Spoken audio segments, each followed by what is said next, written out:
बॉलीवुड की एक्ट्रेस भरी पड़ी है, जानवी कपूर हो गई, एन नंबर ऑफ एक्ट्रेस है जिनने कोई ना कोई सर्जरी करा के ही आ रही है। बहुत कॉमन हो गया है खासकर हमारे बॉलीवुड में। क्या ये सर्जरीज रियली इफेक्टिव है या इनसे कोई हार्म भी हो सकता है? मैंने इनके हार्म्स बहुत देखे हैं। ऋतिक रोशन को छठा अंगूठा है। बिल्कुल है। गांव में जाएंगे तो ऐसे लोगों को राक्षस बोला जाता है। हिंदुस्तान की पूरी लड़कियां पागल है उस राक्षस के पीछे। ऑब्वियसली ग्रीक गॉड है। ग्रीक गॉड है। एक मिथ है समाज में बहुत चल रहा है, मोबाइल और ईयरफोन्स का इस्तेमाल कानों को बहुत ज्यादा डैमेज करता है। क्या ये सच है? Voice is not damaging you until unless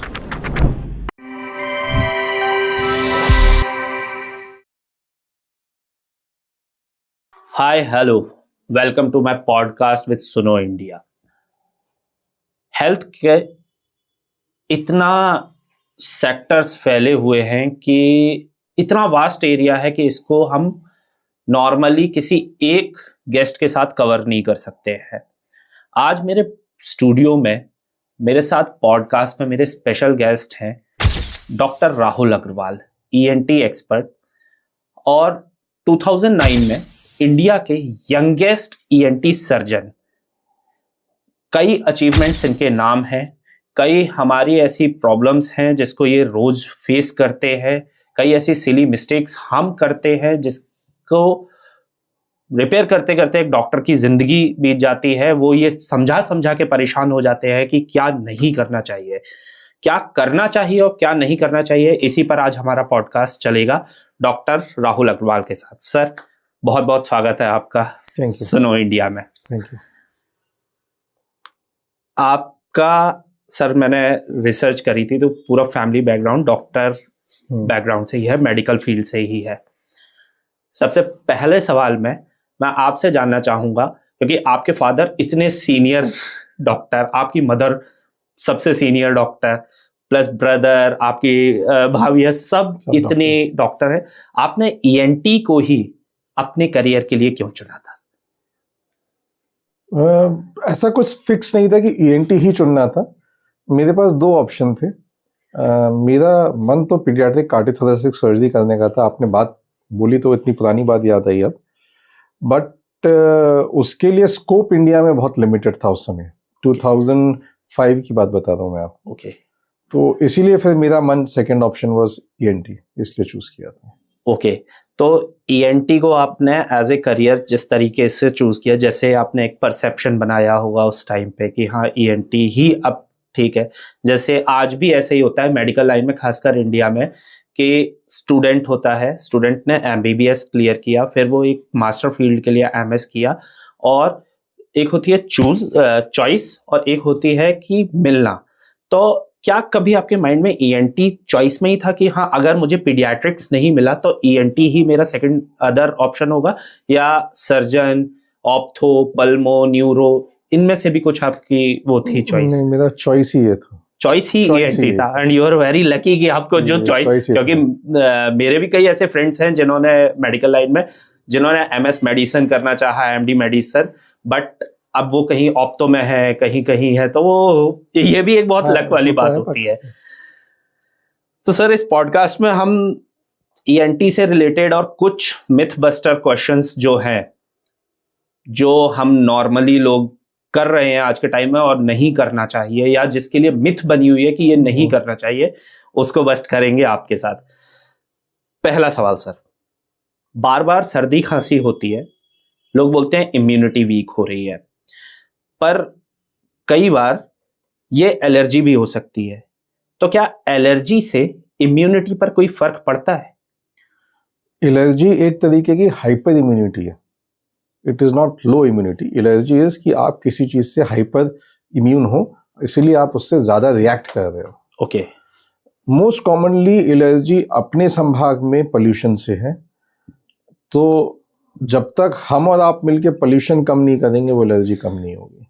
मेरे कई पेशेंट्स, बिकॉज मेरा हॉस्पिटल माधव नगर में है, तो उस एरिया में बहुत से लोग जो हैं उनके कोई ना कोई रिश्तेदार, कोई सिंगापुर में है, कोई कनाडा में है, और सबकी एक ही ओपिनियन रहता है कि जब इंडिया के बाहर सिंगापुर में जाके रहते हैं, कनाडा जाके रहते हैं, तो सारी दवाइयाँ बंद, ग्वालियर वापस आते फिर चालू। तो रीज़न इज वहाँ आपकी इन्वायरमेंट क्लीन है, हवा क्लीन है, यहाँ पे पोल्यूशन बहुत ज़्यादा है। बट एलर्जी का ऐसा देखा गया है ना सर कि सिर्फ अगर एयर पॉल्यूशन को ना लो, आई एम एलर्जिक टू, मैं भी अस्थमैटिक हूँ, बट एक टाइम आता है, पर्टिकुलर टाइम आता है, जैसे ये फरवरी से और अप्रैल का टाइम, जैसे मौसम सर्द गर्म होने लगता है, इस टाइम पे ब्रीदिंग प्रॉब्लम बहुत ज़्यादा होती है, कफिंग ज़्यादा होती है, प्लस वही दिवाली का जब टाइम आता है, जब पोलेंस भी आते हैं, उसकी वजह से भी एलर्जी होती है। ये जो एयरबॉर्न प्रॉब्लम है, या पेंट हो गया, पेंट की स्मेल हो गई, डिओड्रेंट हो गया, I can't apply deodorant on my self, या किसी भी तरह का, ये भी क्या पॉल्यूशन की कैटेगरी में रखे जाएंगे? देखिए, देयर टू थिंग्स, दिवाली आ रही है उस समय हो रहा है तो हाँ वो पोल्यूशन की कैटेगरी में आ गया, बट जो सीजन चेंज होता है, एलर्जी भी अलग अलग किस्म की होती है। हम पेरिनियल बोलते हैं जब आपको साल भर हो रही है, सीजनल मीन्स पर्टिकुलर सीजन पे हो रही है। तो अगर एक पर्टिकुलर सीजन पे हो रही है तो इसका मतलब वो सीजन पे उस समय कुछ है। मोस्ट कॉमनली या तो पोलन्स होते हैं, टेम्परेचर चेंज होता है, उसकी वजह से होती है वो। ओके सर, एक चीज है सर, लोग बोलते हैं ईयर वैक्स, कान का मैल जिसे बोलते हैं, कि ईयर वैक्स को हम कॉमनली देखते हैं, आप भी देखते होंगे, मे बी शायद जब आप इस फील्ड के एक्सपर्ट नहीं रहे होगे, आपने भी कभी बचपन में कुछ ना कुछ कान के अंदर इंसर्ट करके उस वैक्स को साफ करने की कोशिश की होगी, मैं भी करता हूँ। क्या ये सही है, सेफ है? कान का जो ईयर वैक्स है, वो ईयर वैक्स बॉडी के लिए कितना सेफ है और कितना हार्मफुल है, कितना उसका अमाउंट कितना है कि वो बॉडी के लिए सही है, कितना रहना चाहिए सर? सी, वैक्स को हम कंट्रोल नहीं कर सकते, बॉडी की एक बनावट है, वो अपने आप पैदा होता है। ऊपर वाले की बनावट है, कान के अंदर एक 3 लेयर्स होती हैं स्किन की, उसमें जैसे यहाँ बाल होते हैं वो माइक्रोसिलिया टाइप होते हैं जो अपने आप वैक्स को बाहर धक्का देते हैं। तो आप कभी भी मॉर्निंग में उठेंगे और कान में उंगली डालेंगे तो आपको फील होगा कि मैल ज्यादा है। हाँ। अर्ली मॉर्निंग स्पेसिफिकली, तो वो उस समय पूरा मैल बाहर धक्का दे रहा है कान। ओके। उसका एक सेल्फ क्लीनिंग मैकेनिज्म है जो अपने आप काम करता है।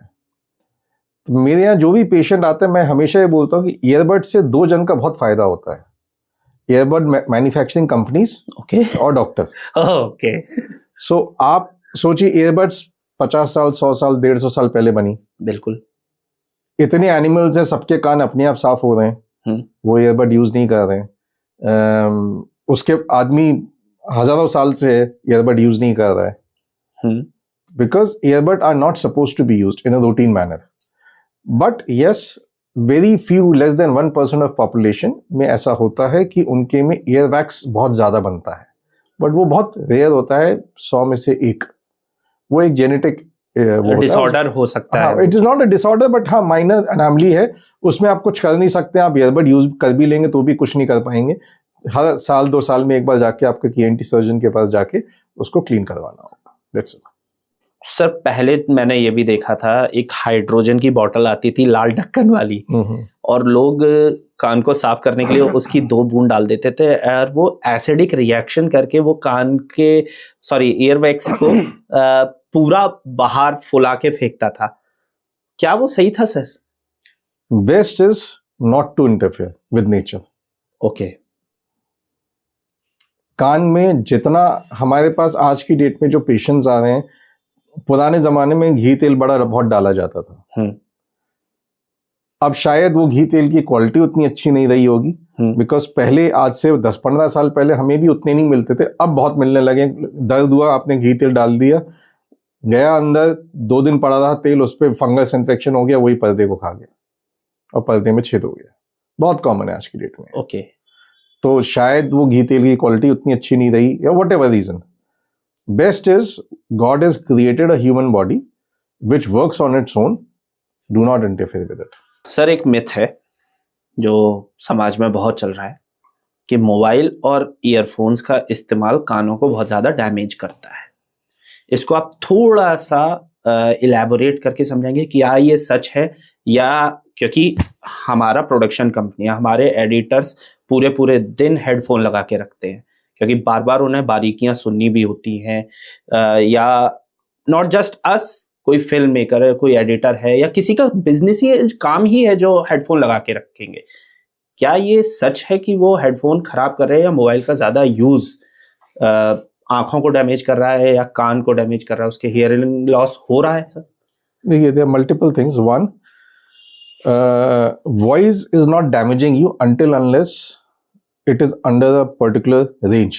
ओके एक पर्टिकुलर रेंज से हाई वॉल्यूम होगी, चाहे वो मोबाइल की हो चाहे किसी भी चीज की हो, नॉइज डैमेज कर सकता, हियरिंग आपकी डैमेज कर सकती है. So normally if you are using your headphones also anything, अगर हम नॉइज अंडर कंट्रोल रखें, एक लिमिट के अंदर रखें, तो उससे कोई डैमेज नहीं होता है. अब बात है मोबाइल की. मोबाइल में दो चीजें, जो आप उसकी स्क्रीन होती है, इफ यू सी, कुछ समय बाद गर्म होने लगती है. तो आप वो गर्म स्क्रीन अगर यहाँ लगाए रहेंगे, now this time will tell, there are even reports coming and research coming कि उससे अंदर इफेक्ट्स काफी मेजर भी है लॉन्ग टर्म पे. बट मोबाइल यूजेज, और जो अब एक्सेस यूजेज हुआ है, ये कोविड के बाद हुआ है. कोविड के पहले भी यूजेज थोड़ा कम था. तो हम कहेंगे लास्ट 10 years, जिसमें 4-5 साल में बहुत एक्सेस हो गया. इनका इफेक्ट तो आपको अगले 5-10 साल बाद जाके पता चलेगा, exact effect. But they are still papers coming in, scientific papers coming, क्या इनके साइड इफेक्ट्स हैं लॉन्ग टर्म पे. ओके क्या है? एक, अगर आप मोबाइल बहुत ज्यादा यूज कर रहे हैं, यूजली जॉइंट पेन्स, इस कान के एरिया में पेन बहुत कॉमन है. सेंसेशंस चेंजेस यहाँ के बहुत कॉमन है. हियरिंग लॉस पर से नहीं होता, हाँ कान में सीटी बजना, ईयर के पेन, ये सब बहुत कॉमन है. So my advice always is कि या तो आप लाउड स्पीकर पे बात करो, नहीं तो आज की डेट में मार्केट में वो फोन्स है, पुराने जमाने टाइप हैंडल फोन आने लगे, जो आप मोबाइल में लगाओ और एक हैंडल की तरह करो. So basically you are avoiding any radiation. आपकी आवाज कान तक जा रही है, but you are avoiding any extra radiation. Okay. And I would say, जो आप हेडफोन्स भी अगर पहन रहे हो, wired one, not the wireless, wired headphones भी पहन रहे हो, तो मेरे हिसाब से उससे डैमेज नहीं होना चाहिए until they are not too tight, तो उस जिससे प्रेशर ना हो. But then the only voice is going in, there is no excess radiation. The problem is radiation. एक मैंने एक वीडियो देखा था सर, उसमें ये बताया था, जो लॉन्ग टाइम गेमर्स होते हैं, ऑनलाइन स्ट्रीमिंग कर रहे होते हैं गेमर्स, और जिनका फुल टाइम करियर ही वो गेम बन गया है, तो वो ऑल द टाइम हेडफोन लगाकर और गेम खेल रहे हैं. तो लॉन्ग टर्म में जब एक गेमर था और उसने अपना हेड शेव किया, तो उसके ये पूरा डेंट पड़ा हुआ था. इज इट रियल कि एक आर्टिफिशियल थिंग नेचुरल स्किल जैसी टफ चीज को डेंटेड कर सकती है? बहुत रेयर है, but it has to be very very very long time. मतलब चीजों का इफेक्ट आने में सालों लगते हैं. मतलब ही इज अराउंड 33 और 34 और he is playing from age of 15, तो वो 15 साल बीत चुके हैं. हाँ, तो 15 साल and 15 age means it is a growing age. Yes. तो 15 से 18 साल, 3 साल का तो ग्रोइंग पीरियड होगा, जब आपका स्कल ग्रो कर रहा था. उस समय आपने ग्रोइंग एज में किया तो बहुत ईजी है होना, डिफेक्ट होना. Okay okay okay. After the age of 18 years वो डिफेक्ट आना थोड़ा डिफिकल्ट होता है. Okay sir. नेजल स्प्रे आजकल बहुत मार्केट में आ गए हैं. पहले इनहेलर्स आते थे, विक्स, और सॉरी मैं नाम नहीं लूंगा, I am not promoting anything. Nasal spray, क्या ये नाक को या हमारे स्मेलिंग सेंसेशन को नुकसान पहुंचा सकता है? See, any medication has some or other side effect. Okay. So any medication should be used. हम कोई भी मेडिसिन तभी यूज करें जब उसकी जरूरत हो. अगर जरूरत नहीं है तो मेडिसिन की यूज ना करें. सो कोई भी, क्योंकि नेजल स्प्रे एक is a very wide term, उसमें स्टेरॉइड स्प्रेज भी होते हैं, डीकंजस्टेंट भी होते हैं, कई तरह के स्प्रेज आते हैं. तो कौन सा, अगर आपको नॉलेज नहीं है तो सिंपल सलाइन स्प्रे जो पानी नमक के होते हैं, उसमें साइड इफेक्ट, बिकॉज पानी नमक है, उसमें कुछ है नहीं. जो पुराने जमाने में अपनी वेदास में भी जल नीति बोला जाता था, योगा में भी जल नीति है, उसी का एक आर्टिफिशियल बनाया आता है, जो इजी है, आपने डाला नाक में और नाक धो दी. उसका साइड इफेक्ट नहीं है, बिकॉज कुछ है नहीं उसमें, पानी नमक है. But any other spray, medicated spray should be, वो तभी ले अगर कोई डॉक्टर उसको प्रिस्क्राइब करे. Okay sir. सर आपने स्टेरॉइड्स की बात करी और हमने एलर्जी की बात करी शुरू में.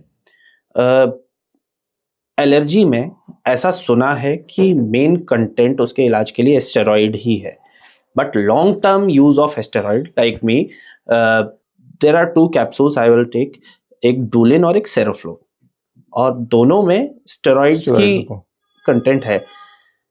मैंने ये विजिबल चेंज ये देखा है कि जो काम आज से मैं 10 साल पहले बहुत फुर्ती से कर लेता था, जब वो एलर्जी उतनी ज़्यादा स्प्रेड, बहुत ज़्यादा स्टैब्लिश नहीं हुई नहीं हुई थी, तो मैं भाग भी लेता था, दौड़ भी लेता था। अब ऐसा होता है कि जरा से काम में बहुत ज्यादा थकान होती है, और फिर अभी ये जो सर्ज हुआ है कि नाचते नाचते लोगों का हार्ट फेल हो जाता है, हार्ट अटैक आ रहा है, एकदम कार्डियक अरेस्ट हो रहा है, तो मुझे डर लगने लगा है कि या तो मैं बहुत ज्यादा पुश कर रहा हूँ अपनी लिमिट को, क्योंकि चक्कर भी आने लगते हैं, सांस भी फूलने लगती है, और बहुत सारी ऐसी चीजें होती है, तो डर भी लगता है कि कहीं हार्ट अटैक ना हो जाए।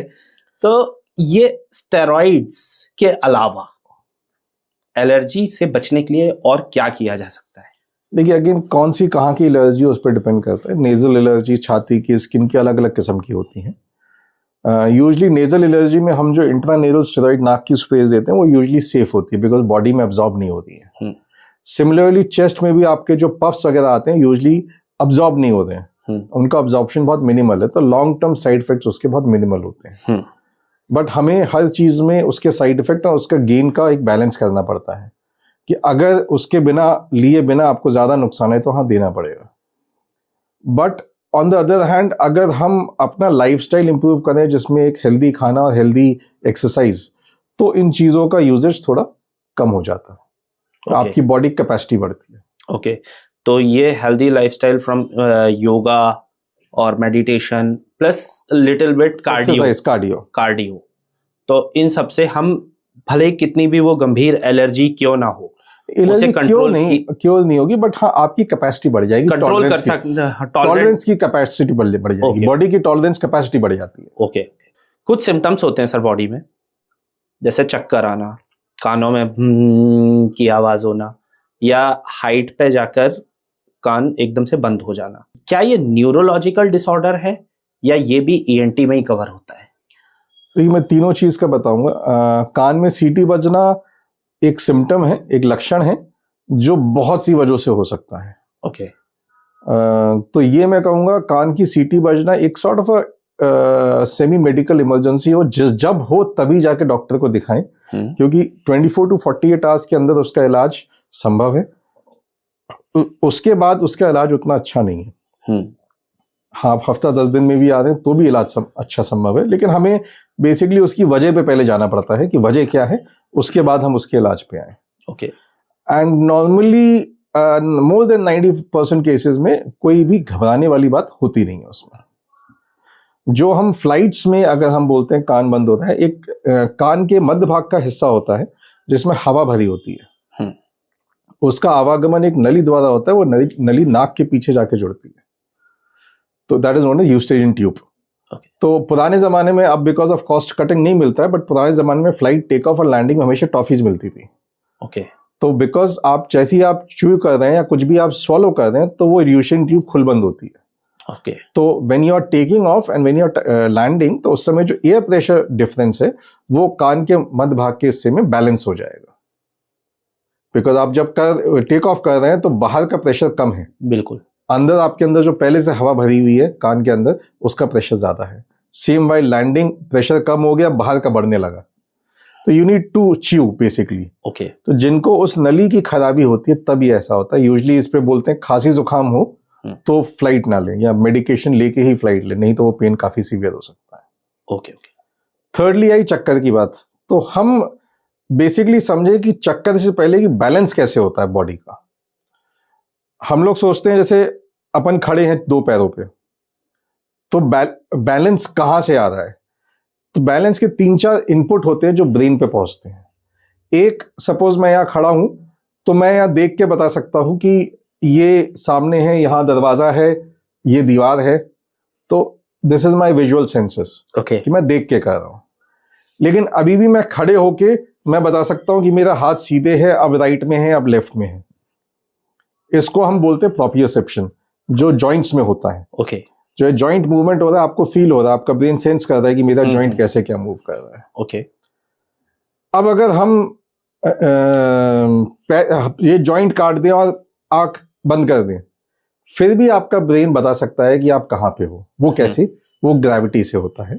उसके लिए कान के अंदर एक ऑर्गन होता है वेस्टिब्यूल बोलते हैं, उसमें 3 कैनाल्स होती है, 3 इस साइड 3 इस साइड।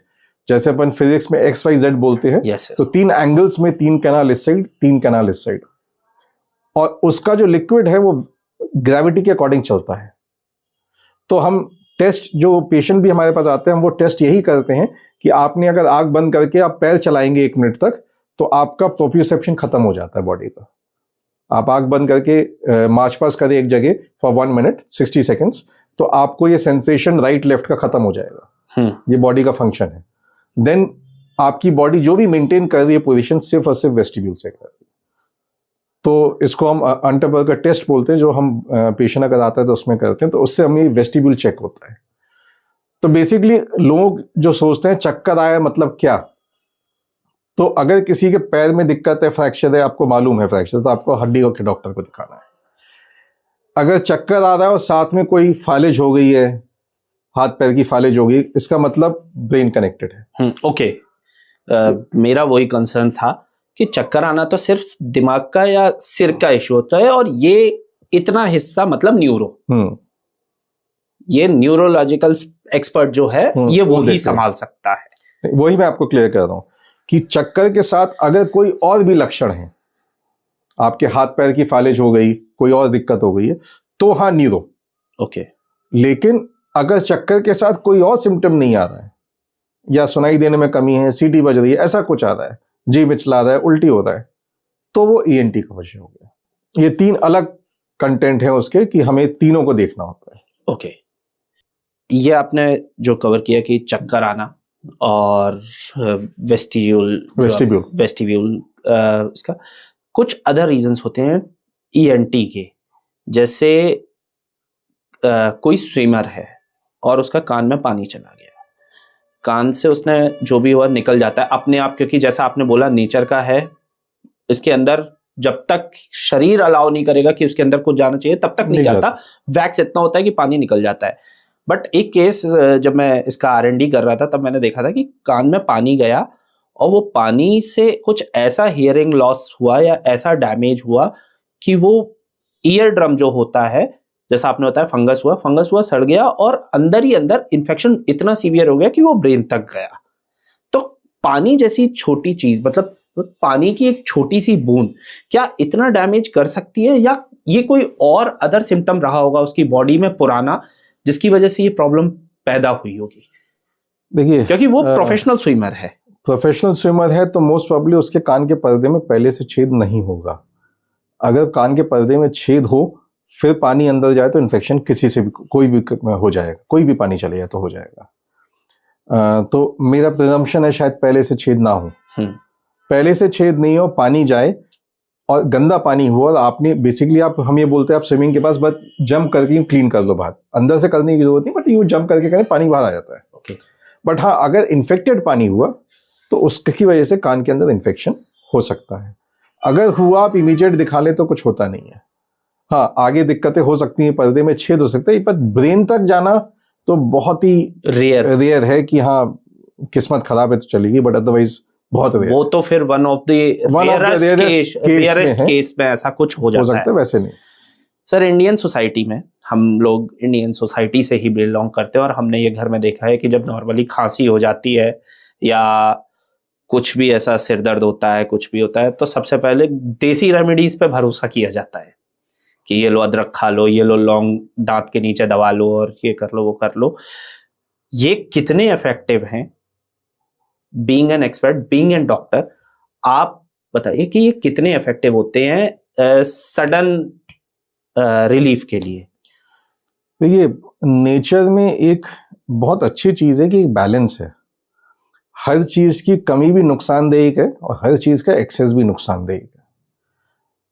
ये चीजें बहुत अच्छी हैं, लेकिन व्हाट्सएप पे आज की डेट में जो ये हो गया है कि तुलसी अदरक से कैंसर भी ठीक हो रहा है, तो वो एक्सेस है। ओके। और वो उसका मिसयूज है, लोग उससे बहुत भ्रमित हो रहे हैं। ओके। तो वो गलत है। अब जैसे सिप्लेन है, खांसी जुकाम हो, आप काढ़ा ले लो, घर की रेमेडी, कोई दिक्कत नहीं उसमें, और अच्छा भी है, मैं भी अपने बच्चों को देता हूँ। ओके। लेकिन लोगों ने स्पेसिफिकली कोविड के समय काढ़े में दिन में 3 बार 4 बार काढ़ा पिया, पेट में अल्सर हो गए, बवासीर हो गया, प्रॉब्लम्स चालू हो गई। हर चीज का एक्सेस भी नुकसानदेह है, वो भी काढ़ा भी बहुत एक हेवी प्रिपरेशन होता है वो। तो आप गर्म, जैसे हम खुद, मैं एज अ मेडिकल ऑल्सो दवा भी लिखता हूँ, तो मैं बोलता हूँ गर्म पानी में एक चुटकी नमक डाल के गरारे करो, खौलते पानी की भाप लो, दिन में एक बार। ओके। आप दिन में 3 बार करोगे तो अंदर वैसे ही जल जाएगा। तो चीजें जो आपकी घर की बनी हुई हैं, preparation within a limit, fine. Excess और व्हाट्सएप ज्ञान नुकसानदेह होता है। लाइक वो बोलते हैं कि हाँ गले में दर्द है या हड्डी में दर्द है तो हल्दी वाला दूध ले लो, बट ऐसा भी सुना है, one of my known is a doctor in Ayurveda, और वो ये बोलते हैं कि हल्दी भी बहुत ज़्यादा पीने से लीवर पर डैमेज हो सकता है। तो बहुत ज्यादा में दिक्कत है, आपने आधा ग्लास हल्दी का दूध पिया, कोई दिक्कत नहीं में। कई लोग ऐसे देखे हैं कि सुबह उठते ही इतना बड़ा ग्लास लिया गर्म पानी का, उसमें हल्दी डाली और काली मिर्च डाली और वो खाली पेट ले रहे हैं, हल्दी की चाय पी रहे हैं, जो जैसा आपने बोला व्हाट्सएप या आर्टिकल से पढ़ के। एक लिमिट से ज्यादा कोई भी चीज करेंगे तो नुकसानदेह हो सकती है बॉडी को। Okay sir. सर आजकल राइनोप्लास्टी और रीशेपिंग सर्जरीज ये बहुत ज़्यादा देखने को, एक्ट्रेस, बॉलीवुड की एक्ट्रेस भरी पड़ी है, जानवी कपूर हो गई और एन नंबर ऑफ एक्ट्रेस है जिनने कोई ना कोई सर्जरी करा के ही आ रही है, और ये बहुत कॉमन हो गया है खासकर हमारे बॉलीवुड में। अच्छा दिखना सबको है, बट ये कुछ ना कुछ आर्टिफिशियल इम्प्लांट्स या सर्जरीज करा रहे हैं। क्या ये सर्जरीज रियली इफेक्टिव है या इनसे कोई हार्म भी हो सकता है? मैंने इनके हार्म्स बहुत देखे हैं जब मेरी ट्रेनिंग बॉम्बे में रही थी। एंड हमारी जितनी भी राइनोप्लास्टी, ऑटोप्लास्टी की बुक्स हैं, तो अगर वो 1000 पेज की बुक होती है तो उसमें 500 पेज तो साइकोलॉजी पे होता है। बिकॉज हमें ये समझना होता है पेशेंट क्यों आ रहा है। कई बार, अब जैसे अगर नाक पे थोड़ा बम्प है, हो सकता है बॉलीवुड के अकॉर्डिंग वो अच्छा ना हो, आप गांव में जाएंगे तो वो तो मर्दानगी का निशान है। तो वो क्यों आ रहा है?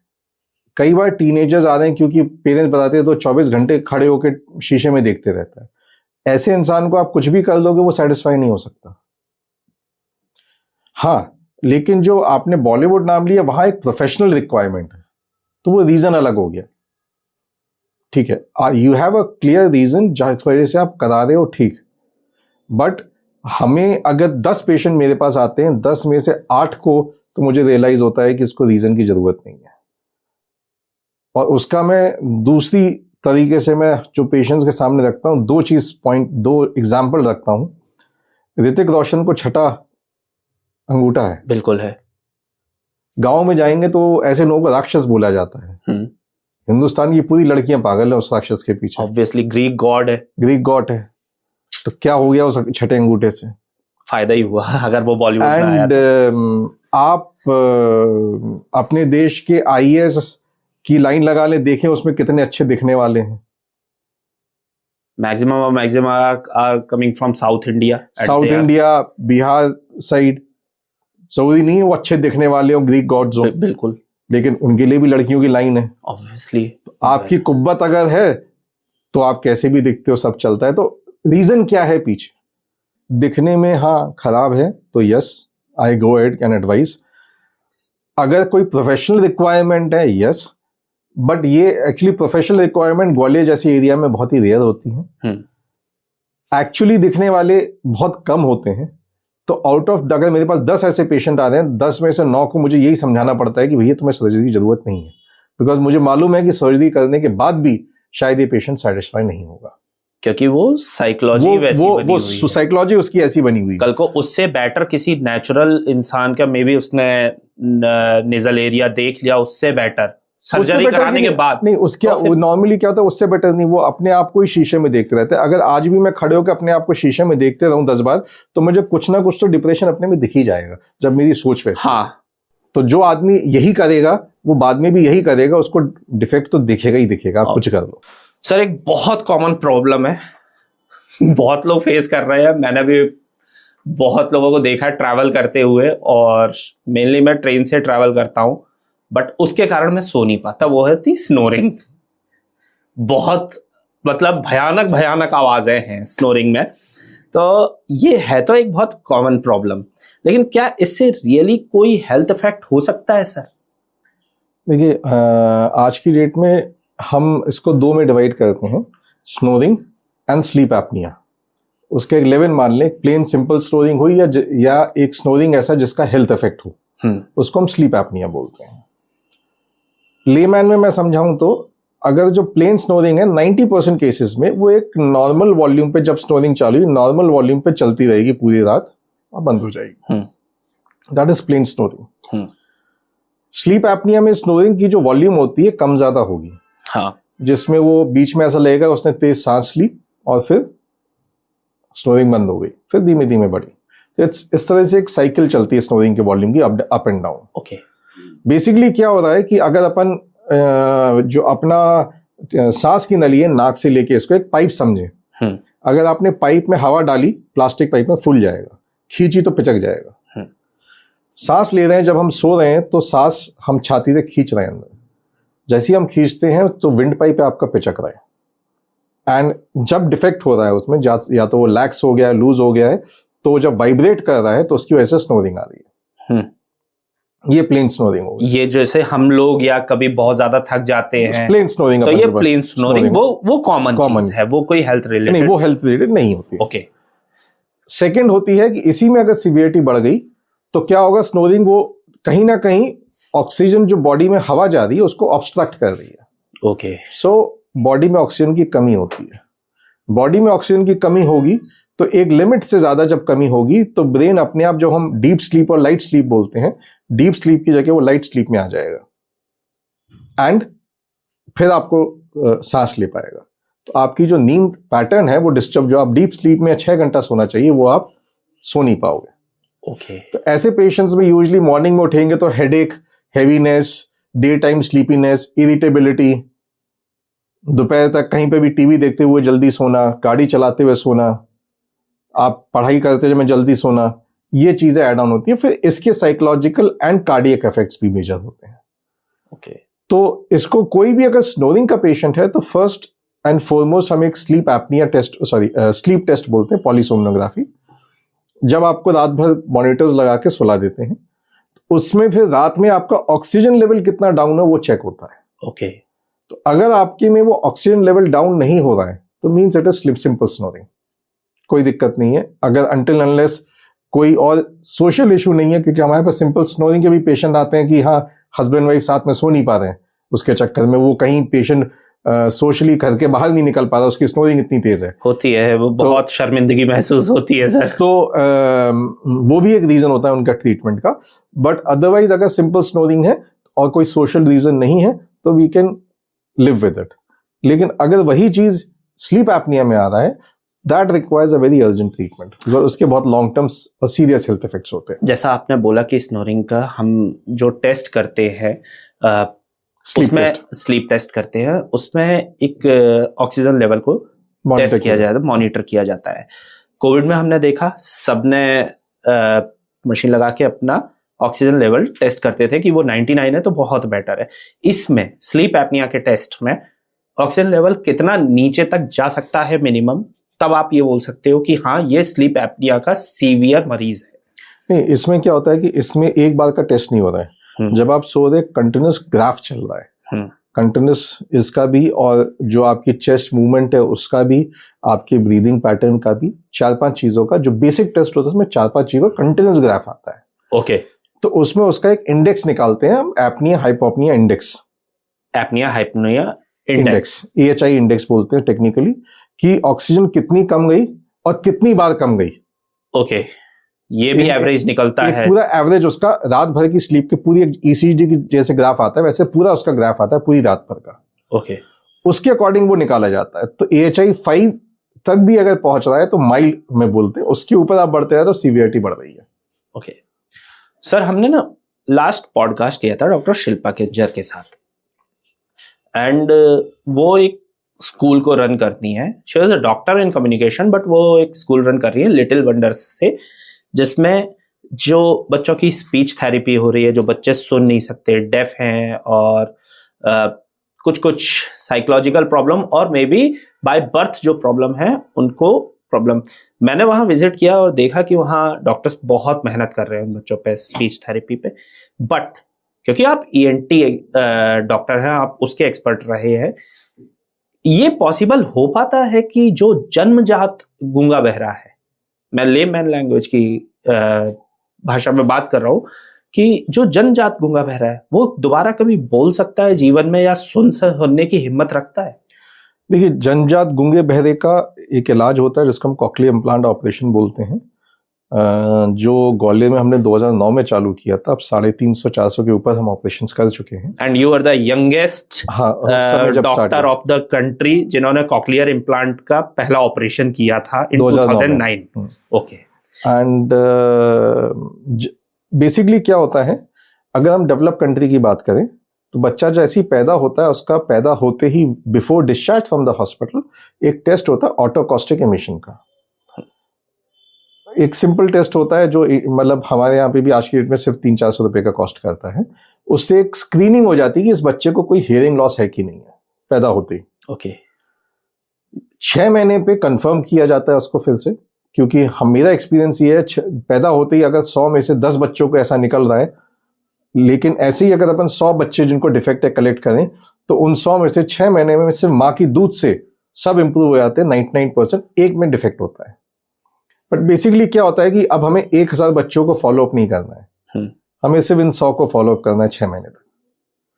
6 महीने पे डेवलप कंट्री की बात कर रहा हूं मैं, 6 महीने पे उनको डायग्नोज कर लिया जाता है और 6 महीने पे ट्रीटमेंट इलाज चालू हो जाता है एंड 1 साल पे ट्रीटमेंट फाइनल कर दिया जाता है इनका। ट्रीटमेंट 2 होते हैं, या तो सुनने की मशीन विद स्पीच थेरेपी, और एक लिमिट से ज्यादा खराबी हो तो कॉक्लियर इम्प्लांट ऑपरेशन, जिसमें बेसिकली एक नई नस लगा दी है सुनने की। आपकी सुनने की नस खराब है तो ऑपरेशन करके एक नई नस लगा दी, बेसिक में अपन समझे तो। बट बिकॉज अब तो क्या है कि 2009 की हम बात करें तो कोई गवर्नमेंट स्कीम नहीं थी, अवेयरनेस नहीं था, तो हमारे पास पेशेंट्स बहुत लेट आते थे। पिछले कुछ सालों से गवर्नमेंट की स्कीम एक चली है बाल श्रवण योजना करके, जिसमें गूंगे बहरे बच्चों का निःशुल्क इलाज होता है। वो हमारे ही कुछ बच्चों को देख के एमपी गवर्नमेंट ने स्टार्ट की थी। ओके। तो अब गवर्नमेंट पब्लिक को उसमें एक फाइनेंशियल एड भी मिल रही है, बट अभी भी यही है कि हमारे पास बच्चे अभी भी 1-2 साल की एज में आ रहे हैं। अगर 1-2 साल 5 साल से कम की एज में कोई भी बच्चा आता है तो भी रिजल्ट्स बहुत अच्छे हैं, लेकिन यही चीज अगर हम लेट होते जाएं तो रिजल्ट उतना अच्छा नहीं है। बट इसमें 2 चीजें और बोलूंगा। एक तो हो गए गूंगे बहरे, ओके। दूसरा होता है कि एल्डरली, उम्र के साथ जिनकी सुनने में कैपेसिटी कम हो गई, उनमें भी प्लेन सिंपल हियरिंग एड सुनने की मशीन काम करती है, लेकिन एक लिमिट से ज्यादा अगर हो जाए तो उनका भी इलाज वही होता है कि ऑपरेशन करके नई नस लगा दो, कॉक्लियर इम्प्लांट, सेम ऑपरेशन, उससे वो भी सुनने लगते हैं। सर जैसे आपने बोला ये डेवलपमेंट कंट्री में ये सब होता है, और 2009 में आपने पहला ऑपरेशन किया था कॉक्लियर, बट इंडिया में सॉरी टू से मेडिकल व्यवस्था उतनी अच्छी नहीं दिखती जितनी एक डेवलपमेंट कंट्री के कंपैरिजन में देखी जाए। ठीक है, ये इलाज एक आम आदमी के लिए पॉसिबल हो सकता है अगर उसका बच्चा ऐसा गूंगा बहरा हो? क्योंकि मैंने वहां ये देखा था, उन्होंने ये बताया था कि एक माँ बाप आए थे ललितपुर से, और वो ग्वालियर स्टेशन से उस सेंटर तक जाने में पैदल गए थे क्योंकि वो पैसे नहीं खर्च करना पा, और वो बहुत ज्यादा इमोशनल मोमेंट था। मतलब जब उन्होंने रियल में, मैं उनके ऑफिस में बैठा हुआ था और मैंने सुना तो मेरे बस आंसू ही आते आते रह गए थे। ये कॉक्लियर इम्प्लांट क्या अफोर्डेबल है? देखिए, मैं खुद बोलता हूं आज की डेट में जो गवर्नमेंट स्कीम चल रही है इसमें, क्योंकि मेरे पास भी बच्चे आते हैं तो मैं कईयों को खुद मना करना पड़ता है, क्योंकि कुछ भी करें, आपने ऑपरेशन करके हमने निःशुल्क लगा दिया गवर्नमेंट की तरफ से, लेकिन उसका मेंटेनेंस पेशेंट को उठाना है जो सालाना करीबन 10-12 हज़ार का आता ही आता है। तो वो हम पेशेंट्स को पहले बताते हैं लिखित तौर पे कि ये आएगा जो आपको जिंदगी भर उठाना है। तो अगर कोई इतना गरीब है जो ये भी ना उठा पाए तो मेरे अकॉर्डिंग उसका होना भी नहीं चाहिए। ये उनका खुद का पर्सनल डिसीजन होता है, क्योंकि हमारे हाथ में नहीं है, हमारा काम है बताना। लेकिन एक चीज और जो पुराने क्वेश्चन में आपने पहले क्वेश्चन पूछा था और जो बहुत आज की डेट में बहुत इंपॉर्टेंट है, इज वर्चुअल अटेक्सिया। ये एक नई बीमारी है, नई तो नहीं है बट अब कॉमन है। ओके। कोविड के पहले मेरे पास अगर कोई 5 साल 7 साल का बच्चा बिना बोलते हुए आता था तो मैं टेस्ट कराता था, 100 में से 95% में वो बहरा निकलता था कि गूंगा बहरा है। बाकी 5% में ही कुछ और बीमारी निकलती थी। आज की डेट में मेरे पास आ रहा है तो 60% बच्चे में सुनना नॉर्मल निकल रहा है। Problem mobile. बच्चा पैदा हुआ, माँ बाप ने मोबाइल पकड़ा दिया, 8 घंटे मोबाइल पे है, तो जो ब्रेन डेवलपमेंट होना होता है वो हुआ ही नहीं। बच्चे ने कम्युनिकेशन सीखा ही नहीं, बच्चे ने बोलना सीखा ही नहीं। इसको हम बोलते हैं वर्चुअल एटेक्सिया। बच्चा सुन रहा है, रिस्पॉन्ड कर रहा है, उसको माँ बाप ने जब भूख का टाइम है आपने सूसू पॉटी करा दी, खाना खिला दिया, टीवी के सामने बैठा दिया, बच्चे ने बोलना तो सीखा ही नहीं। ये बहुत कॉमन हो गया आज की डेट में। एंड प्रॉब्लम ये है कि पेरेंट्स अगर इसमें भी लेट आ रहे हैं तो इसको रिवर्स करना बहुत डिफिकल्ट है। सर, मार्केट में मेडिकल, खासकर मेडिकल मार्केट में एक डार्क वर्ल्ड कहीं ना कहीं बहुत काम कर रहा है। एक कंपटीशन आके खड़ा हो गया है हम लोगों के सामने, ब्रांडेड और जेनरिक मेडिसिन का। पर्सनली मैंने ये चीज़ देखी अपने ऊपर कि जेनरिक मेडिसिन ले तो लेते हैं सस्ते के रूप में, बट वो इफेक्ट नहीं कर पा रही है बॉडी पे जो एक ब्रांडेड कर जाती है। आपका इस बारे में क्या कहना है, और गवर्नमेंट कहाँ पीछे रह रही है इस बैलेंस को भरने में? देखिए, प्रॉब्लम जेनरिक और ब्रांडेड की नहीं है, प्रॉब्लम इम्प्लीमेंटेशन की है। गवर्नमेंट की बहुत सी अच्छी नीतियां हैं, बट वो इम्प्लीमेंट अगर ढंग से ना हो तो वही प्रॉब्लम है। जेनरिक और ब्रांडेड तो develop countries even like US UK में भी होता है, लेकिन वहाँ पे भी जेनरिक मेडिसिन में जो लिखा है वो मिलता है। उसका एक मार्जिन ऑफ एरर जो हर कंट्री का अपने लॉ के अकॉर्डिंग होगा वो रहता है, उससे ज़्यादा नहीं होगा। मैं वही चीज़ दूसरे एंगल से पूछता हूँ कि जो भी डॉक्टर्स हैं क्या वो अपने बच्चों को जेनरिक खिलाते हैं? सॉरी टू से, बट आमिर खान तो बोल के चले गए, क्या वो अपने बच्चे को जेनरिक खिलाते हैं? कोई नहीं खिलाता। और पब्लिक के मन में एक ये माइंडसेट है कि ब्रांडेड मिलने लिखने में डॉक्टर का फायदा है। हाँ, ये एक माइंडसेट ये कि भैया कि महंगी है तुम्हें फायदा होगा, ये मेन चलता है पब्लिक का। कि तो मैं कहता हूं आप किसी की ना सुने, मेरी भी ना सुने, किसी की मत सुनिए। आप अपनी सिटी में जहां पे भी हैं, आप ये पॉडकास्ट सुन रहे हैं, आप अपनी सिटी में जाएं, अपने आप को आपकी सिटी में जो भी थोक विक्रेता हो मेडिकल के वहां जाएं। ब्रांडेड कंपनी में भी 2 मार्जिन आते हैं, जेनरिक लाइन उनकी अलग आती है, ब्रांडेड लाइन अलग आती है। ओके, मतलब सेम, अगर मुझे सेम कंपनी की सेम मेडिसिन चाहिए उसमें भी लाइन अलग, उसमें लाइन अलग है। oh तो इवन कंपनीज लाइक सिप्ला वो अपनी ब्रांडेड लाइन अलग निकालती है, जेनरिक लाइन अलग निकालती है। ओके, तो किसी भी ब्रांडेड कंपनी की ब्रांडेड गोली लें, थोक मार्केट में जाएं और उससे बोलिए हमें पूरा कार्टन खरीदना है हॉस्पिटल रेट सप्लाई पे। ओके, और सेम मॉलिक्यूल को पकड़ें, सेम केमिकल कंपोजिशन को, उनसे बोलिए दूसरा एक जेनरिक में दे दो हमें, और देखिएगा आपको मार्जिन किस में मिलता है। किसमें? बेसिकली ब्रांडेड में ज्यादा मिल जाएगा। ब्रांडेड में मार्जिन होता ही नहीं है। ओके, यही जो माइंडसेट है, यही मैं आपको बताया, ब्रांडेड में मार्जिन कभी नहीं मिलता है। मार्जिन तो हमें जेनरिक में मिलेगा। जेनरिक में आप दिल्ली से मैन्युफैक्चर करा लिए 80% मार्जिन मिल जाएगा, लेकिन अगर वो दवा मैंने लिखी अपनी पेशेंट को, पेशेंट ठीक नहीं होगा, वो डॉक्टर बदल जाएगा। हाँ, ये भी एक मेन प्रॉब्लम है कि मैं अपने पेशेंट को वो लिखूंगा जिससे वो मेरा मरीज ठीक हो, मरीज मेरा बना दे। मेरे पास वो मेडिसिन आ रही है क्योंकि मेरा मरीज ठीक हो रहा है। बट आप लोगों के ऊपर भी तो कुछ ना कुछ एक बहुत प्रेशर बना हुआ है कि आप वो ही दवाई लिखोगे जो गवर्नमेंट ने अप्रूव की हुई है। नहीं, वो गवर्नमेंट मेडिकल कॉलेज में है, बट मैं तो प्राइवेट में हूं, मैं लिख सकता हूँ। ओके, ठीक है। तो और अगर ऐसा है गवर्नमेंट बंद कर दे, ब्रांडेड सारी चीज जेनरिक में कर दे, उसको परमिशन क्यों दी जा रही है? मतलब ब्रांडेड क्यों बन रहा है ये बोल के। तो बेसिकली जेनरिक में दिक्कत नहीं है, जो इम्प्लीमेंटेशन हो रहा है जेनरिक का वहां दिक्कत है। बिकॉज हमने अपने में बहुत प्रैक्टिस में देखा, अगर हम जेनरिक दें पेशेंट को अफेक्ट नहीं आता, वही चीज हमने ब्रांडेड में अफेक्ट आता है। Same molecule same thing. और ये मेरा नहीं, all over, in fact PGI Chandigarh में तो पूरी स्टडी आ गई इसकी एक। ओके, टेक्निकल उन्होंने पूरी स्टडी निकाल दी ब्रांडेड और जेनरिक की, अभी रिसेंट में मेरे ख्याल से लास्ट वीक ही आई है। तो आप अगर आपको सेम है और प्रॉफिट मार्जिन है, तो मुझे जेनरिक में फिर प्रॉफिट क्यों ज्यादा मिल रहा है? आप किसी भी जेनरिक मेडिसिन पे देख लीजिए, प्रॉफिट हमेशा ज्यादा है। हाँ, अगर मुझे 70% प्रॉफिट 80%। करना है, अगर मुझे प्रॉफिट करना है तो फिर तो मैं जेनेरिक ही लिखूंगा, मैं ब्रांडेड क्यों लिखूंगा अगर मुझे पैसा कमाना है तो। लेकिन मैंने अगर जेनेरिक लिखना चालू कर दी, पेशेंट ठीक नहीं होगा, तो आज अगर मेरी 50 की ओपीडी है तो वो 6 महीने बाद सिर्फ 20 की रह जाएगी, क्योंकि पेशेंट तो ठीक हो नहीं रहा। उससे थोड़ी ना मालूम कि जेनेरिक ब्रांडेड, उसे मालूम है इस डॉक्टर की दवा से ठीक नहीं हुआ। अच्छा सर, ये जेनरिक मेडिसिन और ब्रांडेड का मेरे मन में अभी एक सवाल उठा। जैसे फॉर एग्जांपल कुछ मेडिसिन ऐसी हैं जिसका कंपटीशन नहीं है। फॉर एग्जांपल मैं उसको मेडिसिन बोल सकता हूँ, इंसुलिन है, और इंडिया में इंसुलिन डायबिटीज जिस तरीके से सर्ज हुआ है, शायद इंसुलिन का सप्लाई उस तरीके से ध्यान नहीं दे रही है गवर्नमेंट। जो नोवो नॉर्डिस्क का इंसुलिन आज से 5 साल 6 साल पहले 1200 का आ जाता था या 1500 का आ जाता था, आज वही चीज अब 4000 की आ रही है नोवो नॉर्डिस्क की। उसके अलावा उसका कोई सब्स्टिट्यूट ही नहीं है।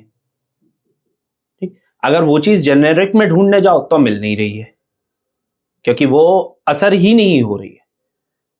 और असर तो तब होगी जब अवेलेबल होगी। मेरे को अगर कोई ऐसा है जो फैमिली में जो 3 टाइम इंसुलिन ले रहा है और बहुत मिडिल क्लास फैमिली है, नहीं अफोर्ड कर सकते एक महीने के 4000 रुपए, ठीक है, या फिर एक शॉट के इतना नहीं ले सकते, उसकी निडल अलग महंगी आती है, उसकी टेस्टिंग स्ट्रिप्स अलग आती है, ये सब कुछ तो जेनरिक में मिल ही नहीं रही। इसके पीछे भी तो कोई साजिश है या क्या है कि कुछ सिलेक्टेड दवाइयां, एस्ट्रोवेस्टेटिन है जो बीपी के लिए होती है, बट वो 80% के मार्जिन पे मिल जाती है, और वही इंसुलिन मिलता ही नहीं है। ऐसा क्यों? देखिए, क्योंकि मेरे ब्रांच का नहीं है तो मैं टेक्निकल डिटेल तो बहुत ज़्यादा नहीं बता पाऊंगा, लेकिन एक आपकी बात से वही चीज़ जेनेरिक और ब्रांडेड में फ़र्क बता दूंगा। अब आपने बोला इंसुलिन की जेनेरिक नहीं मिल रही है, क्योंकि इंसुलिन आप लगाओगे, रिजल्ट आपको दोपहर तक दिख जाएगा। हाँ, ये होता है। सुबह लगाओगे, शाम तक रिजल्ट दिख जाएगा, आप खुद ही चेक कर लोगे। रिजल्ट नहीं आया तो आप इंसुलिन उठा के सीधे मेडिकल पे जाओगे, क्या दे दिया कि कल तक तो काम कर रही थी, आज काम नहीं कर रही। उसका रिजल्ट इमीडिएट आएगा। तो आप जेनेरिक में जहां क्वालिटी कम होगी वो आपको मिल ही नहीं पाएगी, इसीलिए वो मैन्युफैक्चर नहीं हो पा रही कम कॉस्ट में। बट इसका पीछे का मैं नहीं बता पाऊंगा, बिकॉज टेक्निकल मुझे नहीं मालूम है। बट जहां क्वालिटी कंस्ट्रेंट आ गया, क्योंकि देखिए आप समझिए, अगर कोई एंटीबायोटिक है, पेशेंट खांसी जुकाम का आया मेरे पास, मैंने एंटीबायोटिक लिखा, उसको काम नहीं करेगा तो कोई दिक्कत नहीं होती, वो 3 दिन लेगा, 4 दिन लेगा, नहीं काम किया, अरे डॉक्टर बदल लो दूसरे के पास जो इसका अच्छा नहीं है, यही करेगा ज्यादा। बिल्कुल ठीक है, नहीं तो हो सकता है अपने आप भी ठीक हो जाए, हो सकता है उस दवा से ठीक हो जाए। There is no comparison. Okay, mindset चल रहा है कि डॉक्टर को ब्रांडेड से कमाई हो रही है, पर देयर इज नो कंपैरिजन। ये सब व्हाट्सएप का ज्ञान है, आप खुद करो। अब मैं आपको एक बेसिक आपके प्रोफेशन का एग्जांपल देता हूं। आपने माइक ROHS के लिए है तो माइक बिल्कुल भाड़े पे मिलते, क्यों नहीं लगाए? ओके, क्यों आपने लाखों रुपए, these are very expensive products, I know ROHS is very very expensive and top end product. Yes, आवाज तो माइक में उसमें भी आएगी जो 100 रुपए का माइक भाड़े पे मिल जाएगा। क्यों नहीं लगा रहे आप? बिकॉज आपको क्वालिटी देनी है। अगर यही क्वालिटी आपको 100 रुपए में मिलेगी तो आप क्यों नहीं लगाएंगे? भाड़े वाला 100 की जगह 500 में अगर आपको यही क्वालिटी देगा तो आप भी सोचेंगे क्यों मैं लाख रुपए खर्च करूं, मैं भी 500 में ले लूं ना। आप मुझे मेडिसिन में क्वालिटी दे दीजिए जेनेरिक में, मैं दूंगा। डॉक्टर को तो सिर्फ पेशेंट को इलाज करना है और उसे सही करना है। वो दूसरी चीज क्या है कि जो हम ये सोचते हैं ना कि डॉक्टर करप्ट, बेसिक मुद्दा उस पर मैं बात करता हूं। इन सब के पीछे नटशेल वही, करप्शन प्रोफेशन में नहीं होता है, करप्शन आपके घर में होता है। एक करप्ट पॉलिटिशियन का बच्चा, एक करप्ट जर्नलिस्ट का बच्चा, एक करप्ट पुलिसमैन का बच्चा डॉक्टर बनेगा तो करप्शन ही करेगा, और एक ईमानदार भिखारी का बच्चा अगर डॉक्टर बनेगा तो ईमानदार रहेगा। तो ईमानदारी और करप्शन आपके घर में है। अगर एक हम लेमैन की बात करें, मेरा छोटा भाई जब बैंगलोर गया था पढ़ने BDS में, तो रात में चाय पीने स्टेशन पे जाते हैं, तो जब स्टेशन पे गए तो सबने लड़कों ने, कॉलेज के लड़के, प्लेटफॉर्म टिकट लिया उसने मुझे बताया ये चीज, हमें तो नहीं, ग्वालियर में कोई कॉलेज में के लड़के प्लेटफॉर्म टिकट कब लेते हैं, कभी सुना? प्लेटफॉर्म टिकट वाले ट्रेन का नहीं लेते सर, ट्रेन का नहीं लेते। तो वो करप्शन यहाँ की सोसाइटी में है। बैंगलोर में कंपैरेटिवली अगर अपन साउथ में जाएं, करप्शन कम है। तो same thing is in medical profession. आप मेडिकल में नॉर्थ में जाओ, कंपेयर करो साउथ में, मेडिकल में साउथ में करप्शन आपको कम मिलेगा। क्यों? क्योंकि वहां सोसाइटी में करप्शन कम है, एजुकेशन ज्यादा है। मुझे अगर कोई इंस्ट्रूमेंट खरीदना होता है अपना मेडिकल का, तो I prefer Bombay rather than Delhi.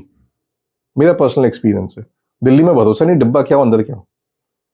But then that is there in every profession, that is there in medical also.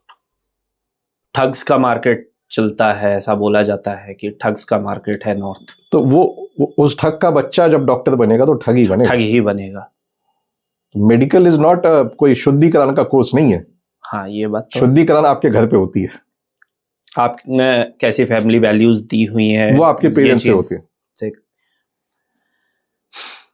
Sir, कई लोगों का मानना है कि गवर्नमेंट हॉस्पिटल्स में इलाज अच्छा नहीं होता है और प्राइवेट बहुत ज्यादा पैसा खींचता है।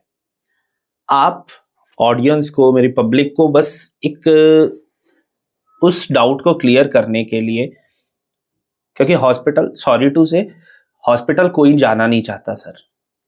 नॉर्मल इंसान कोई हॉस्पिटल और थाना अदालत का मुंह भी नहीं देखना चाहता। सही बात है। आपका प्रोफेशन वैसा है, मैं नहीं बोल रहा हूँ, बट वो सच्चाई है। मेरे अंदर भी वो सच्चाई है कि हॉस्पिटल और थाना अदालत का मुंह कोई नहीं देखना चाहता कभी। बोला भी जाता है कि अगर जिंदगी अच्छे से जीनी है तो खादी, खाकी और काला कोट, और प्लस उसमें एक सफेद कोट भी मैं ऐड करता हूँ ये कभी ना मिले।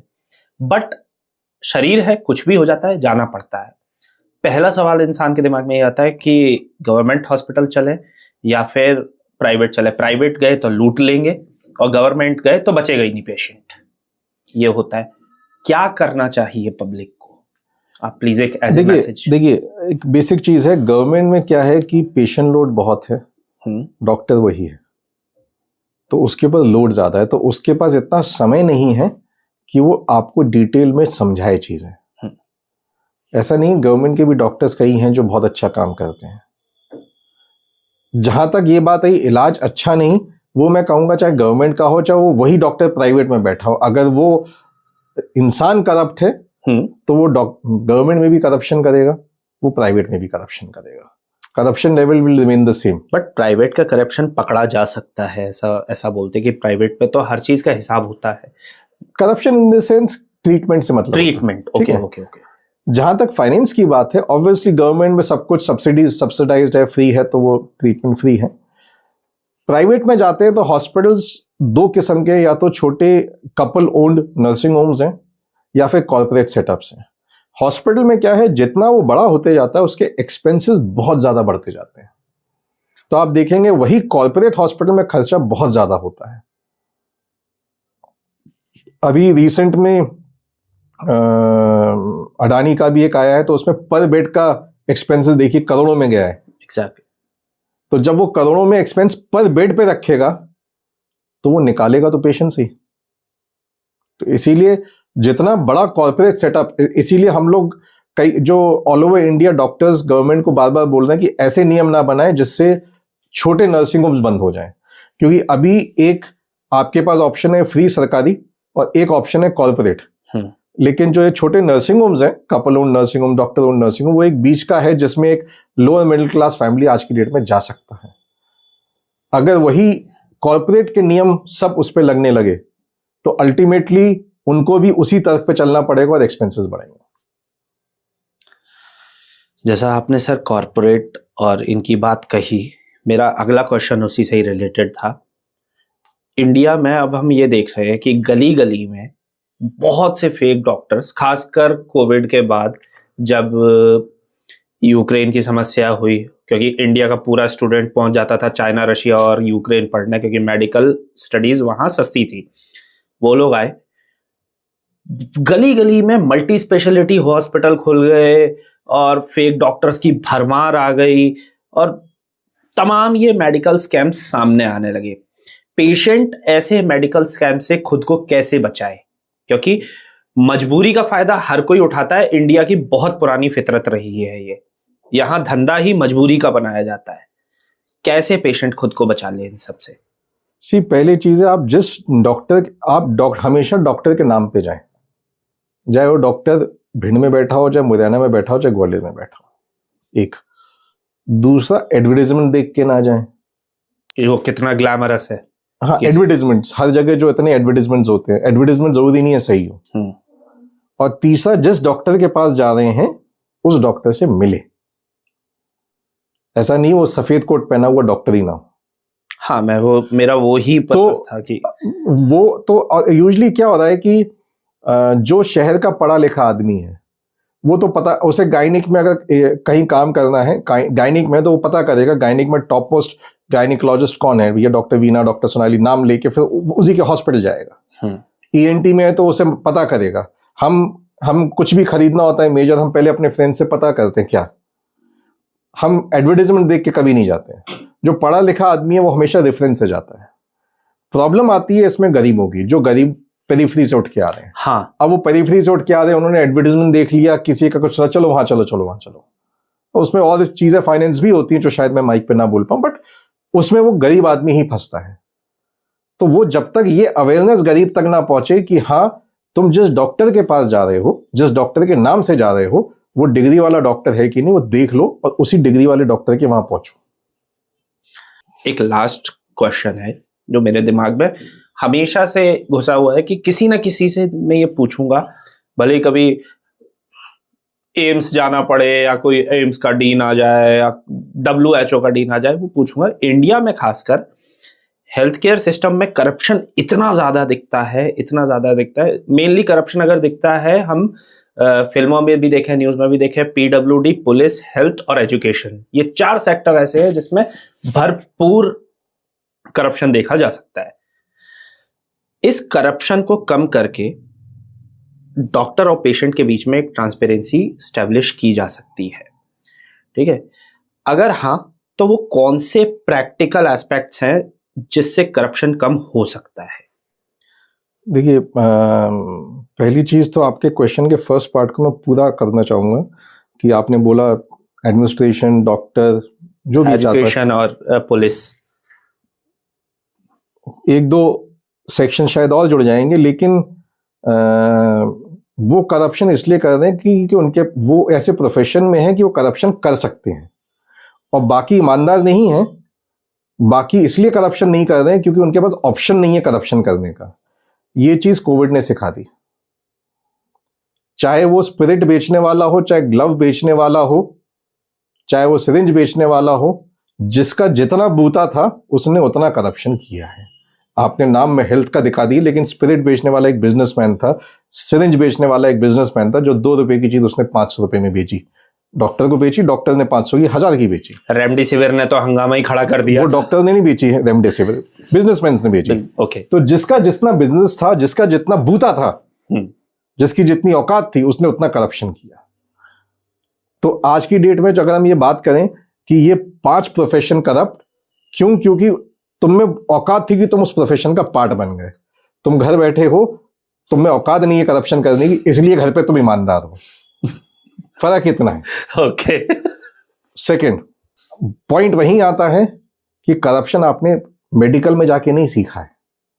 आईएएस में कोई करप्शन की ट्रेनिंग नहीं मिली है, पुलिस की ट्रेनिंग में करप्शन नहीं है।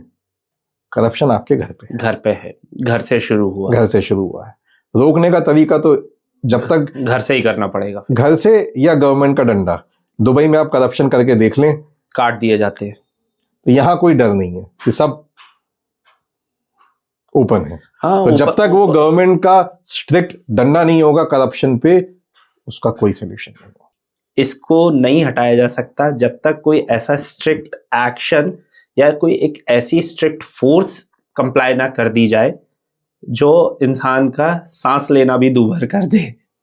उसको डर तो हो। अब आज की डेट में हम ग्वालियर में देखें, मैं पिछले 2-3 शायद because of the social media चीजें इतनी पता चलने लगी, बट पिछले 2-3 साल में आप ग्वालियर में देखिए शूटिंग्स होने लगी, आज किडनैपिंग हो गई। yes. पहले नहीं सुनाई देती थी इतनी इजीली। ग्वालियर के बीचों बीच, पेरिफेरीज में होती है, ग्वालियर के बीचों बीच नहीं होती। बीचों बीच, ये तो जहां हम बैठे हैं वहां से मात्र 100 मीटर की दूरी पर किडनैपिंग हुई है। दिन दहाड़े ऐसे बाइक पे लेके चले गए, कार भी यूज नहीं की है। तो ये सोचिए एडमिनिस्ट्रेशन और पुलिसिंग का कितना डर है क्रिमिनल्स के ऊपर। कराची बन जाएगा बहुत जल्दी, ऐसा लगता है। ठीक है सर, अब एक फेज है हमारा रैपिड फायर राउंड। आपको यस और नो में आंसर्स देने हैं। क्या ज्यादा जोर से चिल्लाने से वोकल कॉर्ड्स डैमेज हो सकती हैं? हाँ, रेयर बट हाँ। ओके, अब थोड़ा सा इसको अगर करना भी चाहो एक्सप्लेन थोड़ा सा तो आप कर सकते हो। क्या स्लीपिंग पोजीशन ईएनटी प्रॉब्लम्स को अफेक्ट कर सकती है? स्नोरिंग स्लीप एपनिया में हाँ करती है। ओके, क्या बिना डॉक्टर किसी सलाह के नेजल स्प्रे यूज करना नुकसान पहुंचा सकता है? बहुत सीवियर। नेजल स्प्रे बहुत किस्म की आती हैं, बहुत वाइड हो गई। ओके, क्या ईयरबड्स या कॉटन स्वैब्स के कान साफ करना सेफ है? मैं तो मना करता हूँ। क्या एक तरफ कान से सुनाई देना बंद होना सीरियस प्रॉब्लम हो सकती है? टेक्निकली ये मेडिकल इमरजेंसी है, 12 से 24 घंटे के अंदर डॉक्टर को दिखाएं। क्या स्नोरिंग सिर्फ ओबेसिटी से रिलेटेड लोगों को होती है? नहीं, ये बहुत बड़ा मिथ है। क्या मोबाइल रेडिएशन सुनने की शक्ति पर असर डाल सकती है? हाँ, स्पेसिफिकली हाई फ्रीक्वेंसी।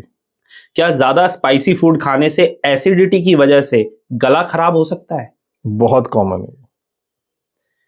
क्या बच्चों को ज्यादा आइसक्रीम खिलाने से उनका गला फ्रीक्वेंटली खराब होता है? नॉट वेरी मच, अगर आपकी इम्यूनिटी ठीक है तो। ओके, और क्या वायरल इन्फेक्शन की वजह से परमानेंट हियरिंग लॉस हो सकता है? अब बहुत कॉमन हो गया, ये होता पहले भी था। नंबर ऑफ केसेस अब अननोइंगली, मतलब अभी उसके रीजन नहीं मालूम, बट यही चीज हमें कोविड के पहले अगर महीने 2 महीने में एक पेशेंट आता था, अब हफ्ते में 2-3 पेशेंट आ रहे हैं। ओके, अपना गला ठीक रखने के लिए मुझे क्या करना चाहिए? मैं एलर्जिक हूँ, तो क्या मुझे मुलेठी ये सब लेते रहना चाहिए? मैं वही चीज बोलूंगा कि नेचर में बैलेंस। बीइंग एन एंकर आपको प्रोफेशनल वॉइस यूज करना है, तो जब आप कर रहे हो करो, बाकी समय मौन व्रत रख लो ताकि आपके वोकल कॉर्ड को रेस्ट मिल जाए। ओके, वो रेस्ट मिल गया, 90% प्रॉब्लम सॉल्व। चलिए, मैक्सिमम बिकॉज कहीं सूजन वगैरह हो तो गर्म पानी के गरारा दिन में एक बार कर ले, ताकि जो अपन सिकाई बोलते हैं, बोलने के तरह की सिकाई हो गई बस। Okay sir, thank you so much sir. Thank you इस पॉडकास्ट को इतना इंटरेस्टिंग बनाने के लिए, आपका इतना इंपॉर्टेंट टाइम देने के लिए। मैंने देखा आपका फोन पूरे हर क्वेश्चन पे एक बार फोन बजा है, तो आप कितना टाइट शेड्यूल निकाल के लिए मेरे को टाइम दे के आए हैं। Thank you. कई सारे सर डाउट्स आपने क्लियर किए हैं, और क्योंकि शरीर है, प्रॉब्लम्स नई आती हैं, भगवान करे किसी को आए ना, बट आएंगी, तो हम आपको फिर इनवाइट करेंगे जब हमारी ऑडियंस हमें नए क्वेश्चंस देगी या हमारे मन में कुछ नए क्वेश्चंस आएंगे। कमेंट सेक्शन में आप क्वेश्चन पूछ सकते हैं। ये थे मेरे साथ doctor Rahul Agarwal, ENT expert. और सर, जाते जाते आप कोई मैसेज देना चाहें प्लीज। मैं अपनी ईएनटी रिलेटेड प्रॉब्लम्स से ही बोलना चाहूँगा कि live a healthy lifestyle, and आप और हम मिलके पोल्यूशन कम करें तो 90% मेडिकेशन यूज भी कम हो सकता है, so that we don't blame the government. Pollution आप और हम मिलके कम कर सकते हैं। Thank you so much sir. Thank you.